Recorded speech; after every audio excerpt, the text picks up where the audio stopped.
Who was Marvin Miller? Marvin Miller was a leader, a labor union activist, determined to make changes, admired by players and fans, and a fighter for rights. Marvin Miller was born on April 14, 1917, in Brooklyn, New York. His parents are Alexander Miller and Gertrude Wald Miller. His father was a salesman in the garment district, and his mother an elementary school teacher. He learned about unions and how people should be treated in a workforce, watching his mother in the United Federation of Teachers. He grew up walking in picket lines and enjoyed doing so. His dad also was a Giants fan, and he grew up watching baseball. As his education progressed, he received his degree in economics and graduated from New York University. In the same year of his graduation, he married Teresa Morgenstern, and later on had 2 children. He then started his career of multiple jobs before becoming the Major League Baseball Players Association Executive Director. Before his opportunity of becoming the Major League Baseball Players Association Executive Director, he had other leadership roles at other jobs as well. His first job was for the New York City Welfare Department. Soon after that, he became an economist at the War Production Board. After World War II, he worked for the United States Department of Labor's Conciliation Service, and as a research economist for the United Steelworkers of America. Then he became the Major League Baseball Players Association Executive Director.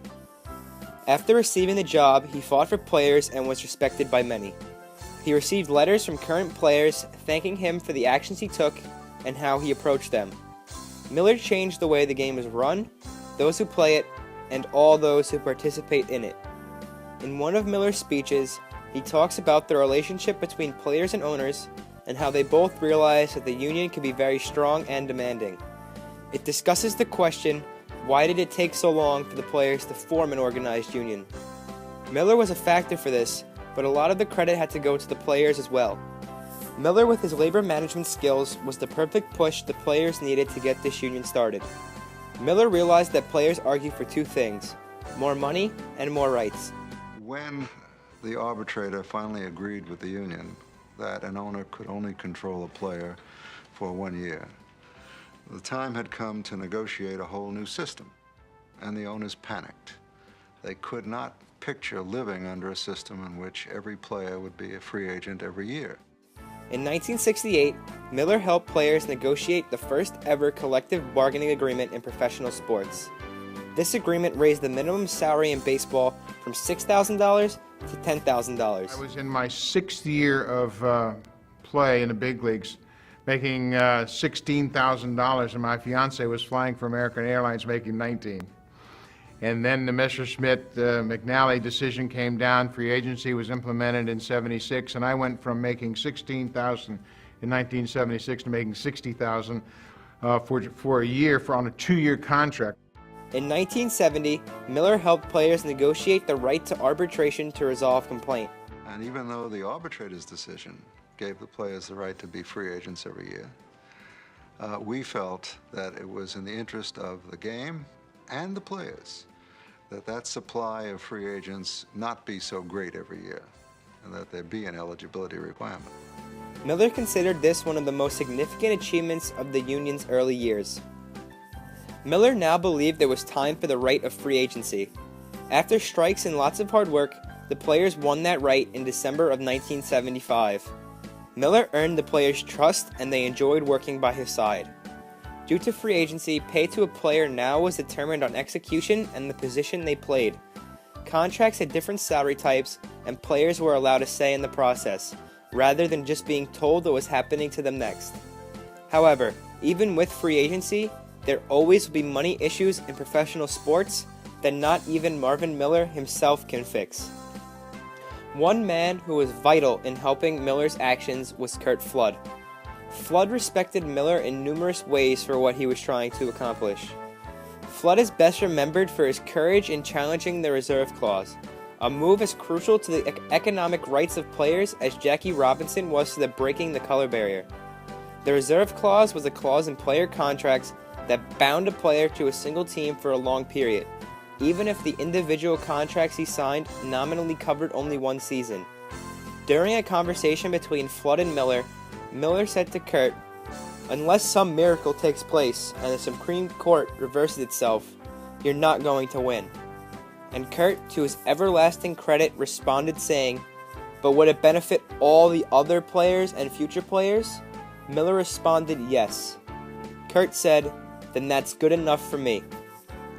This conversation was talking about Flood not wanting to be traded to Philadelphia and didn't want to be treated like a commodity. Miller fought hard for rights of players, managers, and coaches, and helped change the game of baseball along with other professional sports. He worked for free agency and felt that players should have a say in their career standpoint. Miller is responsible and thanked every day for the tremendous actions he took for the world of sports. Miller left behind an extraordinary legacy.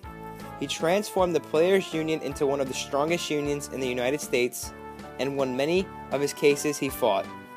Miller taught MLB players human capital, and he transformed the business within the game and gave players more rights. He allowed the start of players to have a salary demand and speak what was on their mind.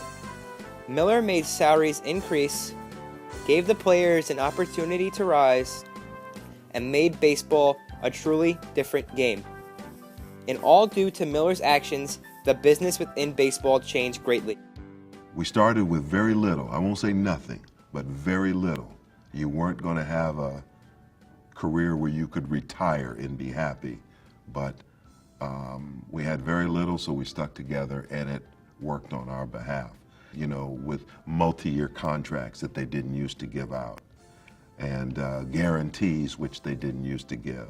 So I was now beginning to see the fruits of our labor, the benefits of sticking together and going with the Players Association. On November 27, 2012, Miller passed away in Manhattan, New York at the age of 95. The world lost a truly great man.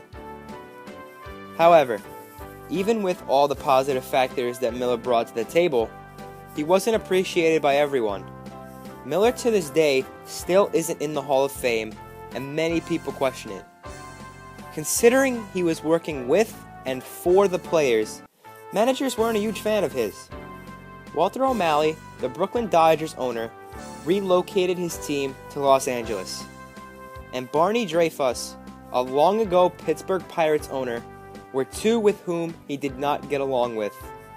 His nemesis, on the other hand, was baseball commissioner of the time, Bowie Kuhn, who Miller frequently outworked. Miller said Bowie Kuhn was a negative factor for baseball. Without any question, if he hadn't existed, we would have had to invent him. Miller, through all his tough times, enemies faced, and greatest achievements, never gave up on the players, and the players never gave up on him. Throughout his 16-year-long career, Miller always did what was right and said what was on his mind. To this day, contracts in sports are a very big deal, and agreeing on common terms can be very difficult, but at least both sides are allowed a say in the process. Imagine not having a say and just doing what you are told. If one day all of a sudden you are forced to pack your bags and play for another team. Due to Miller's actions, no player will ever have to worry about this again.